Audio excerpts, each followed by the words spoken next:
Баршаңызға қайырлы күн. Бүгін сіздермен осындай өте дәмді, қамыр жаюды қажет етпейтін мега шоколадты пирожныйлармен бөлісемін. Ол үшін бізге кез келген печенье, ерітілген сары май, жаңғақ, менде грек жаңғағы, какао қажет. Блендерді алып, оған печеньені саламыз. Содан соң жаңғақтарымызды қосамыз. Егер сіздерде блендер болмаса, онда печеньені салафанға салып, бетін жауып, оны оқтаумен басып шықсаңыздар болады. Ал жаңғақты үгіту үшін пышақты пайдаланып, оны пышақпенен ұсақтасаңыздар да жақсы көмектеседі. Барлық ингредиенттерді осылай блендермен немесе жаңағындай пышақпен оқтауменен үгітіп алғаннан кейін, ұнтақталған печенье мен жаңғақтарымызды ыдысқа салып, одан соң какаоны қосып, барлығын жақсылап осылай араластырып аламыз.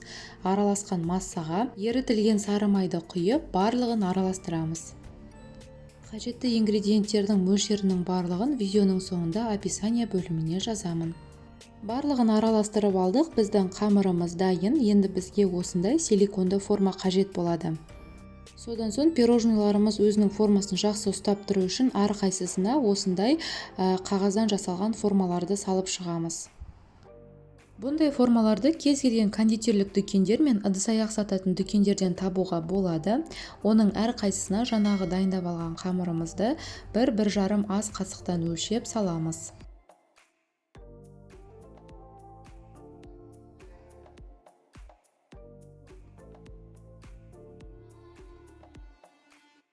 Кейін әрқайсысын қамырды нығыздау үшін осылай қасықпенен басып шығамыз. Формасын жақсы ұстап тұру үшін осылай жасағандарыңыз ыңғайлы болады.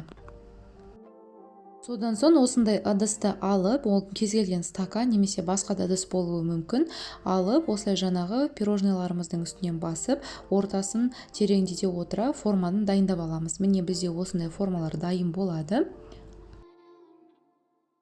Қамырдан осындай формаларды дайындап алғаннан кейін, оны бірнеше минутқа салқын жерге қойып қоямыз. Ол салқындағанша ганаш дайындаймыз. Бізге осындай шоколад және клегей қажет болады.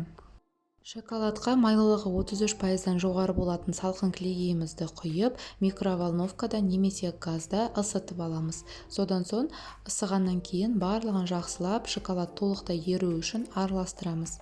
Араласып болып қалған кезде осындай сары майымызды салып, тағы да жақсылап барлығын бірге біріктіріп, майымыз ерігенше араластырамыз. Ганаш дайын болды. Міне осындай болып шығады. Оны осындай арнайы ыдысқа құйып аламын. Ыңғайлы болу үшін қазір пирожныйларға құйған кезде жан-жаққа төгілмейтіндей осындай ыдыс пайдаланғандарыңыз жақсы. Әрқайсысына осындай мөлшерде құйып шығамыз.